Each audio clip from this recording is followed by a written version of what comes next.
And this is a senior national consultant.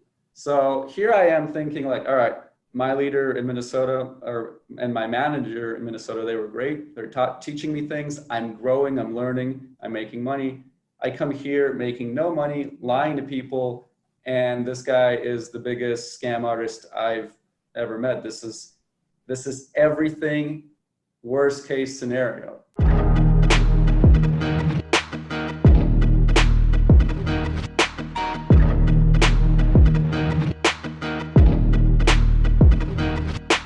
You were a part of Cydcor for 17 months. That is a long time. And you, among other things, you worked on the CenturyLink campaign, and there are some other things that we'll talk about. But 17 months, that's a couple months longer than I was in there. Can you tell us, first of all, how you got into this, and kind of looking back now, why do you think you were there for so long? Yeah. So I came back from teaching abroad for several years. And when I moved back, I didn't have really a job experience. And I was hoping to get my foot in the door in a career in sales. But again, I had no experience. So I was, like many in these videos, in a crossroads, in a desperate situation. Got into an interview in Minnesota for a company. And right away, there was a lot of red flags. But it was also very intriguing. The first red flag was when I was sitting in the lobby, there were 3 other people there, business professional, filling out, paperwork on a clipboard.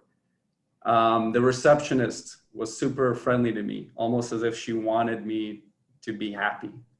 The interview itself was very vague.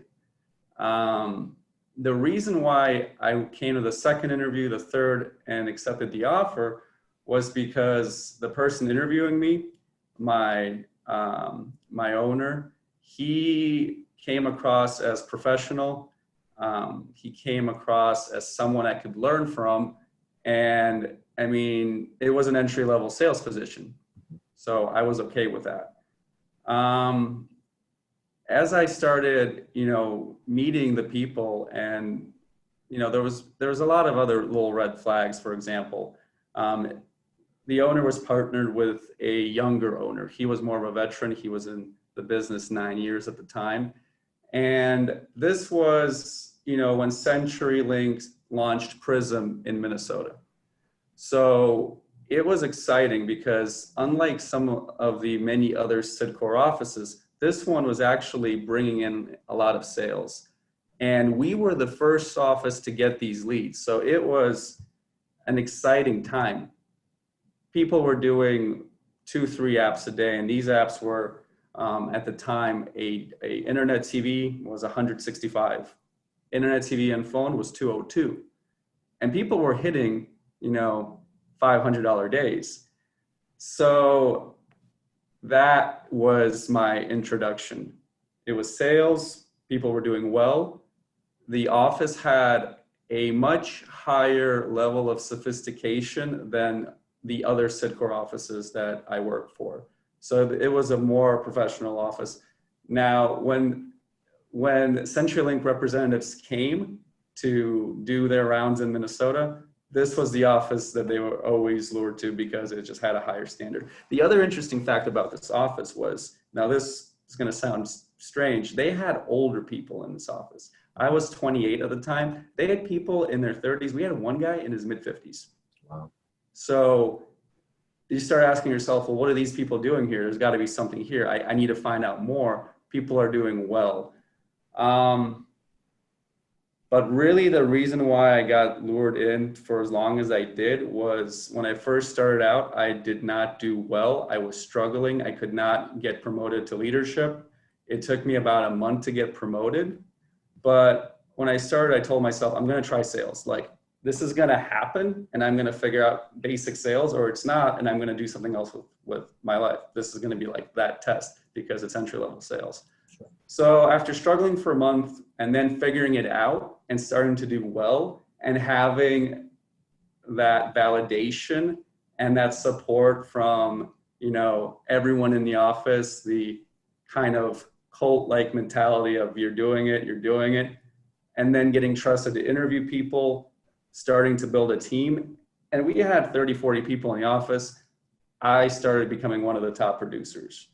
So you have a level of success that comes quickly, that feels like it's fueling your career. And you feel like you're learning from people who've been doing it longer. And we got green leads on Prism TV. We're having a good day. So that was my first, you know, intro, my first 3 to 6 months. It was great. It was fun. It was different. And I didn't have bills to pay. I was living with my parents. So I was making after taxes $500 to $600 a week, living at home. And I was feeling like I was doing something and learning something. So that's cool. That got me in the door, of course. Yeah, sounds appealing. It sounds like it's hitting on all the right things for you, despite the red flags that you yourself saw when you were there. Now, when you messaged us, you said that you worked in 5 offices. So, you know, that's a lot of different places to go. It's, you know, I mean, especially in 17 months. Usually if someone's for 5 offices, they've been in it for 5, 6 years. But so what was this? Did you help open people up, or like what was the reason for all the moving? So let me go a little bit deeper into detail with that. So when I say 5 offices, I mean, in Minnesota, I was working for my owner, but we had the same office partnered with us. So we had team days. I would go out with their guys and girls. They would go out with us. So I saw how the other office functioned, and it was a lot lower in professionalism and a lot more sketchy because it was run by a different person. But when I moved out to Arizona, I helped open up my leader.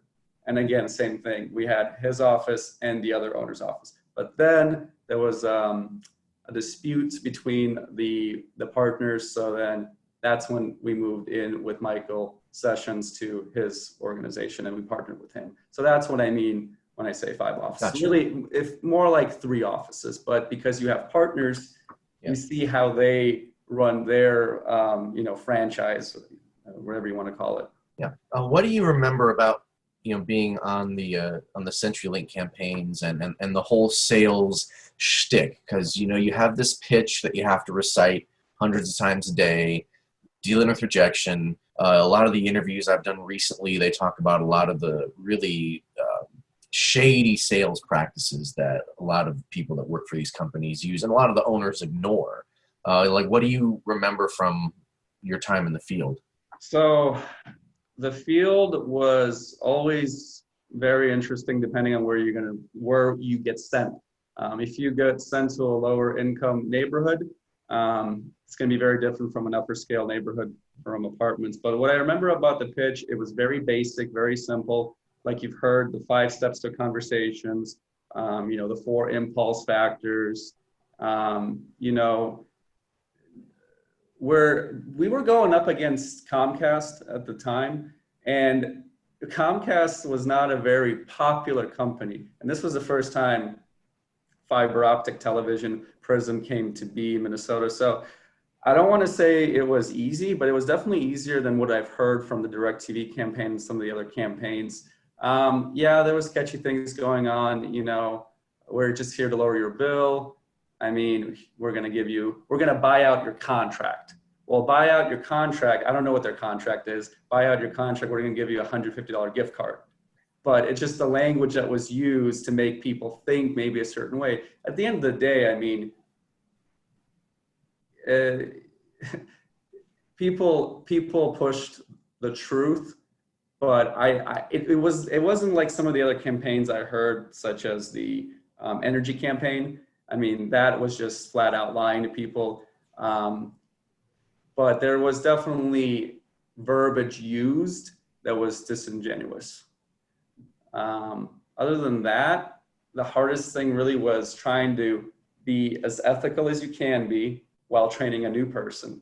Yeah. Because you don't want to, you know, you want to get on Bell because you want to show success, but you also don't want to show them too much too quickly, because then they might be thinking that, you know, these guys are just bending truths or lying to people. So, but we were fortunate enough to have a campaign that made selling a lot easier than from some of the other things that I've heard. But the other thing that was really kind of bothered me was, this came later, was, you know, the way we got into places like gated communities or apartment complexes, you know, we're not supposed to be there. One time we got into a nursing home, signed people up. You know, had a friend, you know, we were aggressive. I had a friend, he signed up a lady on the bus. You know, just sign people up. Let's go, let's go, let's go.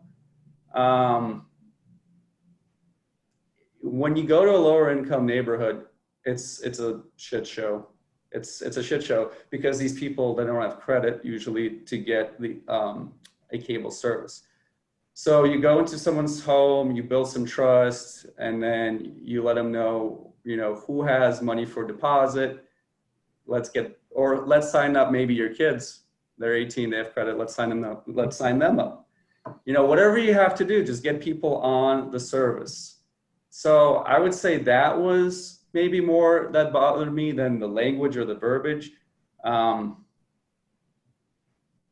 Yeah, it was very interesting to go to lower income neighborhoods, but also at the same time, it was fun. And a lot of these people, they wanted the service and they just didn't have a means to get it. So, I mean, they understood what a deposit was. They understood. Now volunteering their kids for it. Yeah, that was weird. But that's something I learned from the top leaders. I will say this though, about my owner, he did have standards higher than other offices. And I say that because I remember when we went to Eden Prairie, Minnesota, which had strict certificates, or what do you call them, certificates, or those solicitation licenses. We actually went to City Hall and he registered everyone that went to Eden Prairie. So there was, again, a level of professionalism. And I think that's one of the main reasons he was a very successful manager, but never made it to consultant, because he just did not lie and stab enough people in the back to climb up the chain. Now, this guy you're talking about, he's no longer involved in this? He's still in it. No, he's still in it. Oh, he is. As far okay. as I can tell. He started in 2006. He had some offices in AT&T, started with CenturyLink now. CenturyLink has lawsuits in 6 states or 7 states. So now he switched to retail Comcast. But no, he's still very much in it. I don't know the details, but that's the other thing that's really, you know, troublesome, because you have some really talented people in that business. Yeah. And some of them are not dirtbags. I mean, they've been corrupted probably to a degree over time, but they still have an ethical standard. And you think to yourself, these people have been doing it 10 years plus. What would they be doing if they were in the real situation and succeed? Maybe they'd be actual millionaires by now. Probably. But instead, they're just very solid Cydcor franchise owners. Happy making $40,000 a year, wasting their skills. Exactly. Now, in your message to us, I'll use your own words. Pretty much anyone, most people who are in this ordeal for as long as you were, have their eyes on ownership and wanting to have their own office. And when you messaged us, and I'm quoting you directly, you said, "I'm very fortunate not to have made it to management."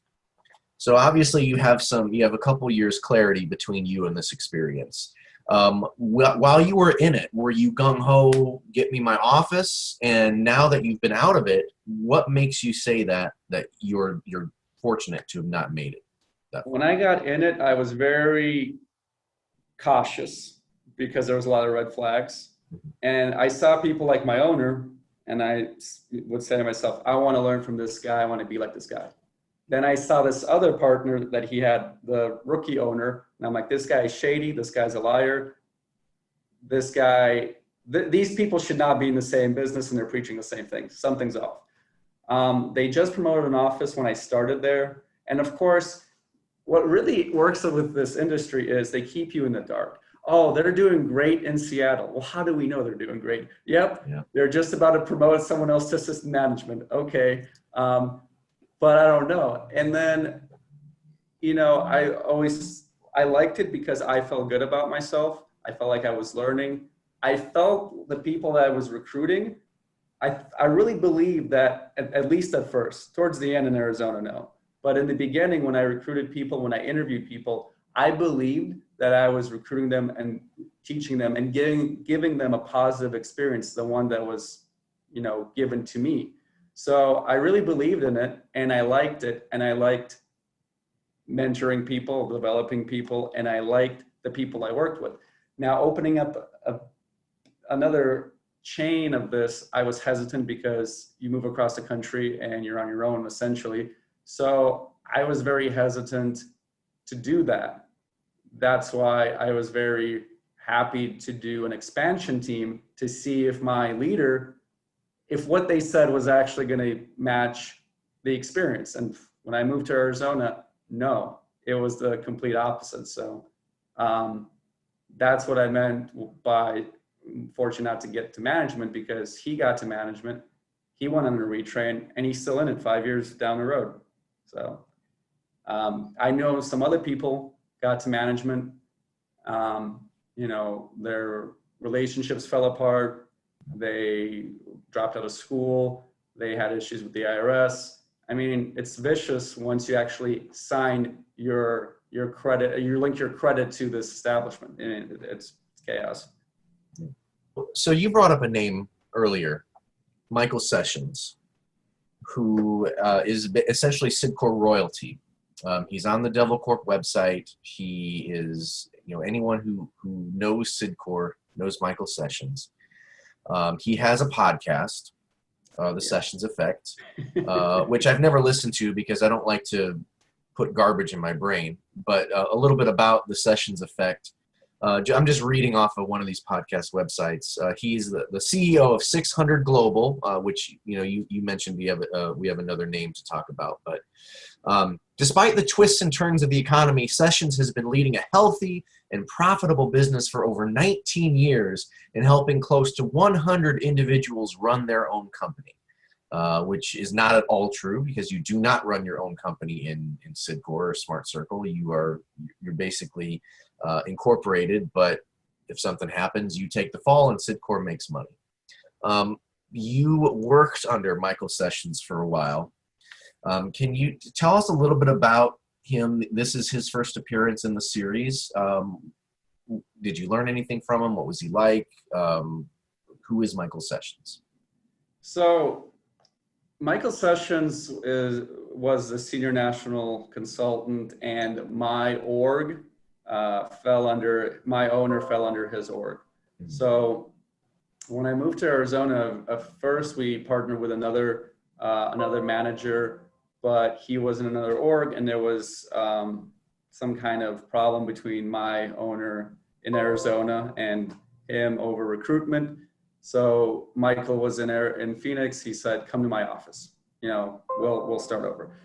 Now, I at that point was already thinking, when I moved to Arizona, I got to get out of this. Everything that they promised me was a lie. First and foremost, it was, I was led to believe that when we moved down here, we'd be getting paid minimum wage plus commission, because the state laws are different in Arizona. Of course, not the case. It's base or commission. So that was the first thing. The second thing was, of course, CenturyLink, the infrastructure in Phoenix was just much worse than Minnesota. I don't know why, but the service here was much worse. Cox was a lot better. So it was a lot more difficult to sell anything. And, on top of that, the office was completely different, because I was 29 and I was the oldest person in the office besides the second owner. So right away, I realized that office was not run the same way as mine. They were just recruiting kids out of college, and they were kind of really freaked out that someone a little bit older was there. They were like, he's going to figure it out, So I pretty much in my mind quit when I moved here the first month, but it's like military school or boot camp. I don't know. I've never been to the military, but something was ingrained in me. Like, I didn't have to think when I got out and went to the office. Like, I knew how to hire someone. I knew how to do a first round interview. I knew how to close a third round interview. I knew how to train someone, and I knew how to make a sale. And it was just kind of like I was going through the motions, thinking like to myself, I got to get out of this. This is disaster. There's no future here. But then you run into kind of like, well, what are you going to do? And you have no time to think because you're always working. But the second month we partnered with Michael. So I thought to myself, okay, senior national consultant. He, you know, my owner in Minnesota always talked about him as someone that can, you know, teach a lot. And this is who we aspire to be, like senior national consultants. So I'm like, well, this is going to be great, or this is going to be a disaster, but this will be the deciding factor. Right away when we moved to his office, actually, I don't know what happened, but either he promoted someone or his entire office quit. It was just him. There was no one else in there. There was no one else in there. And we moved in there. And the idea, I think, was that, you know, he'd use this rookie manager to build up his office again. As this was happening, someone from Florida came in who just failed to keep their office. So he was on a retrain. And actually my last day there, or my last week, a friend of mine from Washington that an office promoted out in Minnesota, the partner of my original owner in Minnesota, his business closed down, so he came. And my owner was almost failing too. So essentially after, you know, I left, I found out that he had 3 managers on a retrain rebuilding his office. I mean, red flags there. God, the second huge red flag was Glassdoor reviews. His name on Glassdoor is Christopher Sessions. And me and the other guy on the team who we moved down here with, who they tried to pin up me against him, who's going to be the next assistant manager. We're talking to my owner. We're like, hey, Michael's using a fake name on Glassdoor. What's up with that? And he's like, oh, that's just how they do it in the South. They use their middle name. You know, answer for anything. Answer for anything. It's just like, oh, okay, I don't believe you, but let's not go deeper, because, you know, you get to a point where if you go deeper, you have to tell yourself you have to quit or leave, and you might not be ready yet mentally, emotionally to do that. So you're just like, okay, you just lied to me. Got it. My roommate at the time, and the guy that moved down with me, I recruited him, you know, he looked up to me. He was not doing well, and Michael told me I should, you know, turn against him, and he's not going to make it. And then he told me that, oh, you know, I understand you're worried about rent. Don't worry. I'll cover it the first month, and then we'll find you a new roommate. Just like that, like he was worth nothing. Like, people don't matter at all. Lied out of his ass all the time to people. You know, we do interviews in Dunkin' Donuts or Starbucks because there's no actual room in the office. And we'd go there and we'd sell them this opportunity. And at that point, like, I knew it was all just complete bullshit, because in Minnesota, when I broke down the opportunity, it was actually possible to make $600, $800 a week. People were doing it. Not everyone, but it was doable. I was doing it. So it maybe was, it was a stretch in the way we recruited people, but it was not a flat out lie, at least not to my knowledge, because I never made it to assistant management. Yeah. Yes, it is a lie once you make it assistant management. I did not know that at the time. But here, people were struggling to make $400, $500 a week. So it was just completely lying to people, putting them in a position to fail. And then I remember after I left, this is not my firsthand experience, but a buddy of mine, he came on a retrain to his office, and his car got repoed. And Michael, instead of, you know, offering assistance, just immediately blamed him for not making more money or not being responsible to pay the bills. And this is a senior national consultant. So here I am thinking, like, all right, my leader in Minnesota and my manager in Minnesota, they were great. They're teaching me things. I'm growing, I'm learning, I'm making money. I come here making no money, lying to people, and this guy is the biggest scam artist I've ever met. This is everything worst case scenario. So The final step for me to get out was a blessing. I got into a pretty serious car accident. A drunk driver rear-ended me, and I had a rental car. And I'm like, well, I can't afford to keep doing this. And then I got out. Well, I want to get back to Sessions here in a minute, just because his name is so big in the business. But getting out, different people, you know, cope. I don't know if that's the right word to use, but with getting out differently, primarily depending on how deep in they were. You had already expressed that there were a couple times when you had thought, well, I'm probably going to be out of here soon, or I need to leave. But when you did finally decide, you left, and it was a permanent leave. Like, what did you have any trouble like dealing with reality? Like, you know, like what was the recovery process for you from this whole experience? I was fortunate. My biggest fear about leaving was getting another job, Yeah. because I had never had a real stable job in the U.S. because after college I went to travel and I taught abroad. So, and I had negative experiences from before acquiring work because I didn't have experience and I didn't have maybe the necessary skills for an interview. But actually what ended up happening was my roommate knocked on a door trying to sell this lady some CenturyLink, but she didn't buy. She really liked his style though. She gave him a card. She was a hiring manager for Staples Business Advantage. So we both interviewed there, and I didn't get an offer or anything, but I had a second interview lined up with her. And I said, I'm just going to get this because I know I can do it. I hire people, I interview people, I train people. This lady is interested. I'm going to sell her. I'm going to get that job. And I did. But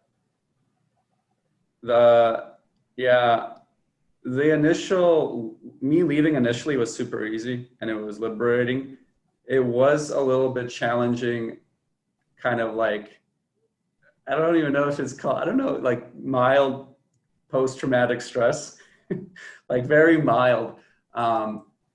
I was confused when I started working for Staples. I was confused by why I'm making more, why I'm working less, why I have benefits. I remember sitting in the airport, they flew us out to Dallas for training. And I'm just sitting there thinking like, whoa, I'm going to get my own hotel room without like sharing it with 3 other people. That's how they do it in the conference. It's just things that I already knew deep down inside made sense, but it just like boggled my mind. Like, what was I doing in that industry, and why are other people still there? And why are people smarter than me still there? But yeah, that was just really kind of weird to kind of process and get over that. But the first like couple weeks, months, I was just like, yes, out. Yeah, I can relate. I felt the same way. And I think most people who get out feel the same way, because like you said, you notice things, you notice normal things. You notice things that, you know, you work an 8-hour day, you have a full-time job, you're supposed to have a decent living wage, or maybe even benefits if you get lucky, not making $50 a week, you know, struggling to pay your working full time, working 60, 70 hours a week, but not making anything. That's not normal, but that's what life is like in Cydcor and Smart Circle and Credico and these cults. Let's call them what they are, these cults, because you're in it to make other people money. And usually it's only the people at the top, even your owner, right? Even the person that's above you is probably not making the money they're telling you. They're probably just showing you that the appearance of wealth, the appearance of success, but in fact, they're probably pulling down less than a manager at McDonald's, or even a lot of sales associates at retail jobs.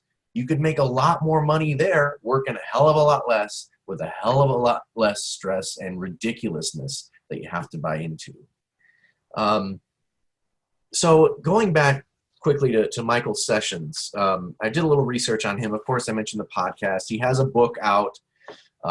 It's called The Handbook to You. It has nothing but rave reviews on Amazon, and oddly enough, the one-star review is no longer available to read. So I'm wondering what the deal is there. I'm sure it's the same thing with other websites that review his companies and things like that. The reviews are padded. But you have some knowledge, and I don't know how detailed you want to get into this, but you have some knowledge about some lawsuits facing him. First, he is probably most well known in Cydcor circles for his company 600 Global. But you say that has changed, right? Is it no longer 600 Global, or it's in addition to 600 Global? Well, that's a good question. It's the same address, so that has not changed, but it's now called Liongate Business Acquisitions. And he is no longer in the pictures. He is no longer, his name is not associated to it. I don't know if he's even running it, but I know the same people are still part of it. So I don't know if his name just got so tainted that he is running it without being linked to it, or if I'm sure he's still in the business because I see those YouTube Cydcor videos, but yeah, they changed the name. It was 600 Global from 1999 till I was there, and now it's Liongate Business Acquisitions. And actually, you know, even when I was in the industry, you Google his name and Cydcor, and there's a lot of stuff on the internet about it. But I had someone working in an organization that provided loans to businesses, and they looked up his organization. And in that database, back then, this was 3 years ago, it stated that he had 11 pending suits against him. And that did not surprise me at all, because I know what kind of person he is. I work with him, I met him. I've been to his house. I've been force-fed his lies. And that just makes me think, okay, so 11 suits pending. How many people did he screw over that did not have the means to file a suit? How many suits has he settled out of court? And just, yeah, not normal for a small sales organization to have that. But I did want to red flag his name out there for anyone else working with him or planning to, just because I would say there are some advantages potentially for some Cydcor offices if you have a good manager, because you will learn something maybe. But there's no advantages to be working for a lifetime scam artist. Yeah. And I've heard his name before. I've just never really dove into the research, but his LinkedIn profile is incredibly vague for someone who is supposedly as successful as he is. He has literally no work experience. Like he does not name any of the places he's worked. He calls himself business owner. Yeah, that's literally that's it. what they all do. Yeah. A lot of them do, yeah. They just call themselves business owners and entrepreneurs, but they don't mention the companies because you can track, right? You can track the companies, and it's like, wait, you own this business for a year, and then this one for 7 months, and then this one for 9 months, and it was in different cities, and it has a really vague title, and you describe it the same way. You're kind of just a scam artist. You're not really a business owner. Right. And then I was looking him up again, Michael Sessions. There's a very, very long post on Reddit about Cydcor. It's from a few years ago. And in one of the comments, they talk about Michael Sessions, and this is how the guy ends the comment. It kind of makes me wanting more. He says, "And if a man by the name of Michael Sessions has anything to do with anything, stay far, far away." And I think that echoes your sentiments as well. With as popular as his podcast is, he hasn't put out a new episode since last July, so it's been over a year since we've heard the Sessions effect. So I don't know what's happening with Michael Sessions right now. Maybe he's trying to keep a low profile. Maybe he's trying to cash in with the supposed millions that he's made over the years as a senior national VP consultant, whatever the hell gobbledygook these people call themselves, because it's all meaningless.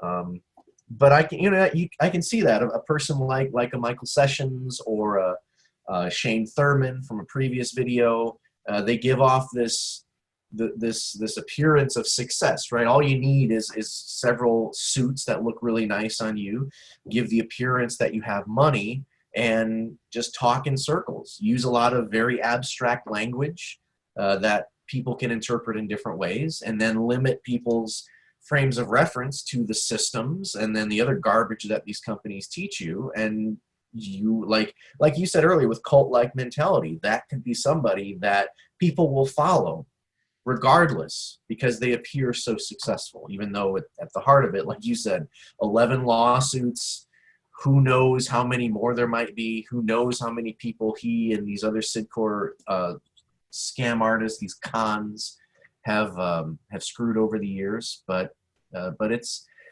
a pattern. You know, it's interesting how every interview I do, every interview that every person that contacts me for an interview always brings up the lawsuits, the scams, the Glassdoor reviews, and I never have anyone seriously contacting me saying, I want to talk about the positives of Cydcor. Never happens. Yeah, because it always ends the same way. You even if it starts out positively, like the case in my experience, it can't sustain itself, and it always turns out negatively, because you either get promoted to management, which is a nightmare. In my Minnesota office, they promoted 5 offices to management. They all closed down. 100% fail rate. 5. Within 2 years, all closed. And yeah, so that's number one. Or you do well and you go on, like in my case, on an expansion team, and you realize you were actually fortunate enough to be one of the good ones, and it's all downhill from here. Yeah.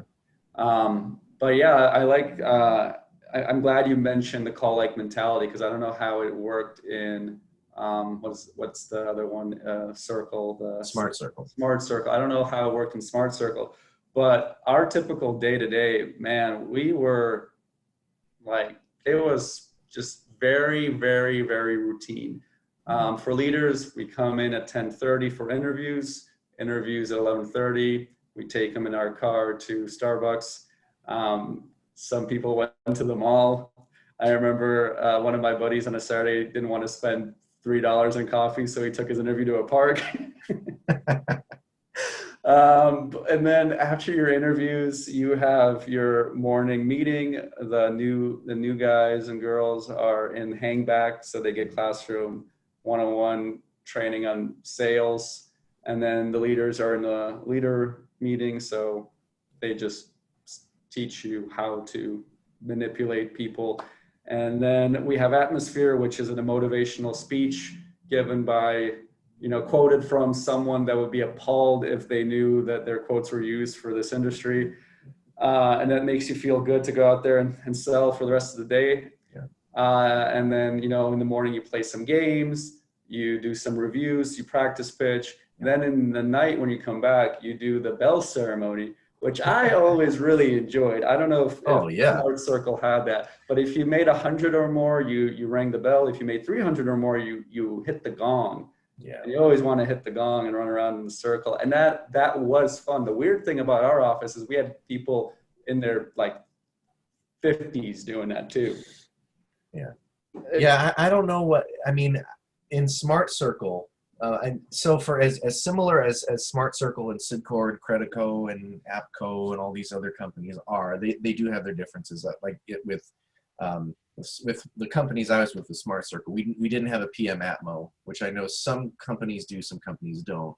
And then we never did a bell ceremony or gong ceremony. I've seen people have sent me videos. They've sent me content of the bell and the gong ceremony and things like that. Yeah, which is designed to be fun, right? You just slaved yourself all day, time to celebrate and act like an idiot in an office in your professional clothing and whatnot. But yeah, it's interesting because I know some offices do that, some offices don't. But yeah, it's all a part of the same thing. And the day you described, Smart Circle is a little different, but it's still a regiment. We still had atmosphere, we still had an impact, we still had practice pitching, get to the field, do the day. So a little different, but it's all regimented and it all follows the same systems. It all follows the same, like you said, 5 steps to conversation, the 4 impulse factors, Fuji, fear of loss, urgency, greed factor, indifference, law of averages. Yeah. It's all the same. It's all the same. Yeah, and another thing in there too is the holster theory they kept pressing and pushing for the new people. You always want to, you never want 2 new people talking to themselves without Yeah. someone supervising, You don't want to because compare notes. they're gonna nag each other out. Mhm. Of course, it makes sense. They don't know what's going on yet. They might say something negative, and then but might both quit. So always make sure to supervise these adults having conversations. It's Gestapo tactics. Yeah. And then the feel-good mentality of the bell ceremony, yeah, the high roller board, the leader of the week. Our office was smart to incorporate that. The leaders would vote every week for the leader of the week, and that person would give a speech. It all was designed to compete, to outperform, and to feel good. And then, of course, if things were not going well, it's your fault. Yeah. When it's going well, you get to feel good. When it's not going well, it's all your fault. Yeah.